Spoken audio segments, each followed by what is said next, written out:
A Igreja nos ensina, de forma muito clara, que todos nós, sem nenhuma exceção, somos chamados à santidade. Mas como é que a gente vive essa vocação universal no meio da correria do século XXI? Às vezes parece um ideal tão alto, quase que reservado só para os padres, freiras, para os consagrados, não é?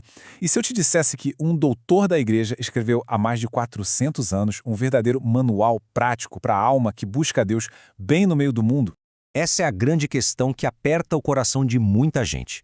Como é que a gente concilia as exigências do trabalho, da família, dos estudos, com esse chamado profundo à santidade? Será que dá para ter uma vida de devoção de verdade, com uma agenda lotada e um monte de responsabilidades seculares? Pois bem, a resposta da Igreja, através de um dos seus maiores doutores, é um sonoro e retumbante sim. São Francisco de Sales, o grande bispo de Genebra, vivendo ali no meio dos desafios da Reforma Protestante, escreveu a sua obra-prima, a Filoteia, justamente para ser um farol, uma luz no caminho da santidade para os leigos, no coração do mundo. Então, vamos mergulhar juntos nessa obra fantástica. A gente vai explorar se a santidade é mesmo para todos, o que é, afinal, a verdadeira devoção. Vamos ver o mapa da vida devota que ele traça, os primeiros passos nesse caminho, as virtudes do nosso dia a dia e, por fim, como este livro pode se tornar um guia pessoal para a alma. Vamos começar pelo ponto que talvez seja o mais libertador. Primeiro, a santidade é para todos? Vamos entender a visão revolucionária de São Francisco de Sales.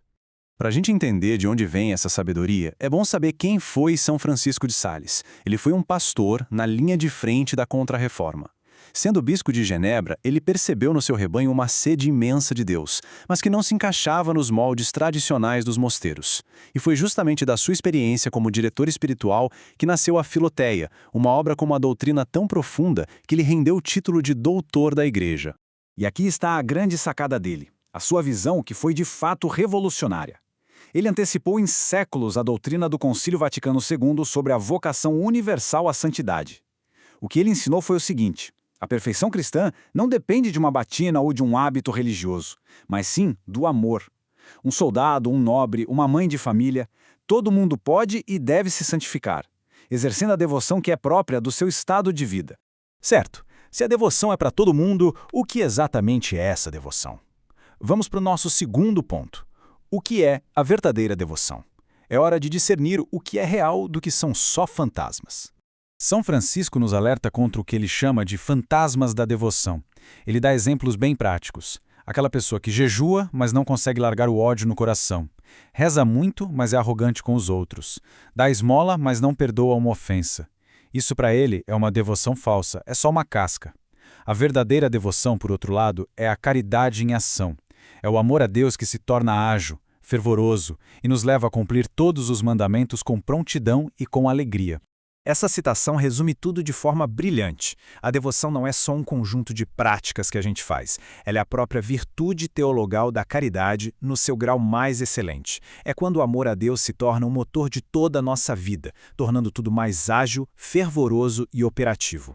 Em resumo, é a caridade em ação. E para nos guiar nessa jornada, o santo nos dá um mapa bem claro. Esse é nosso terceiro ponto, o mapa da vida devota, ou seja, a estrutura de 5 partes da Filoteia. O caminho que ele propõe é um verdadeiro programa de vida.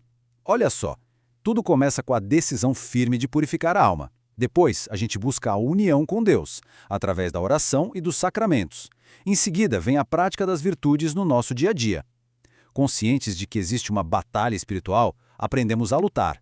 E, por fim, a gente cultiva a perseverança para sempre renovar o nosso fervor. E como em toda grande jornada, tudo começa com o primeiro passo, que é fundamental. Quarto ponto, os primeiros passos no caminho, a purificação do coração. A analogia que o santo usa aqui é perfeita. Pensa assim, ninguém começa a construir um prédio num terreno que está cheio de entulho. É a mesma coisa com a vida espiritual. A vida devota exige uma alma purificada do pecado. Então, a purificação é o primeiríssimo passo. É o trabalho, sempre com a ajuda da graça de Deus, de limpar o terreno do nosso coração para que o próprio Deus possa construir a morada dele. E como é que a gente começa? Ele nos dá um plano de ação bem concreto. Primeiro, ele sugere uma confissão geral, ou seja, confessar os pecados da vida inteira, para ter uma visão clara do estado da alma e se libertar do passado. Segundo, e isso é crucial, Não basta só confessar, é preciso purificar o coração do apego ao pecado. E terceiro, meditar sobre o nosso fim último, o nosso propósito fundamental. Nós fomos criados para união eterna com Deus. Bem, com o terreno purificado, como é que essa devoção se manifesta na prática? Vamos ao quinto ponto. Virtudes para a vida diária, as pequenas flores ao pé da cruz. Aqui São Francisco de Sales nos ensina algo muito consolador. A gente precisa olhar para o nosso dia a dia de um jeito diferente.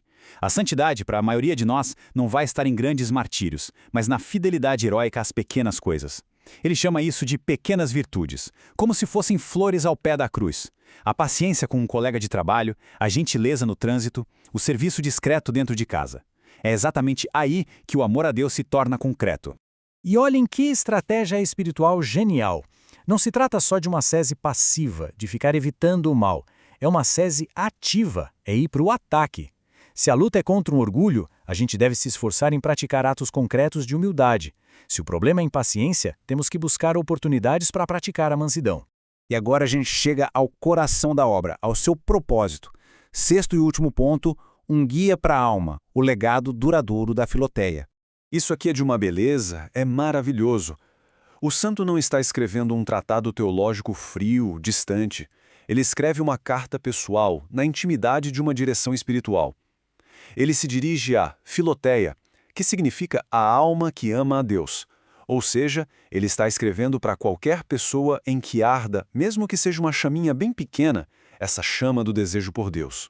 E essa é a pergunta que o santo faz a cada um de nós atravessando os séculos. Para além de todas as nossas falhas, fraquezas, existe na alma esse desejo, ainda que pequeno, de amar a Deus?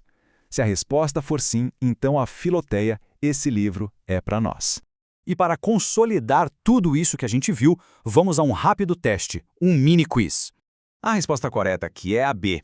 É importante lembrar disso. Para São Francisco, a devoção não é a prática em si, mas a fonte de onde ela brota, que é o amor perfeito a Deus. Rezar e jejuar sem amor, como vimos, são apenas fantasmas. Sem dúvida nenhuma, o ponto de partida indispensável é a letra C.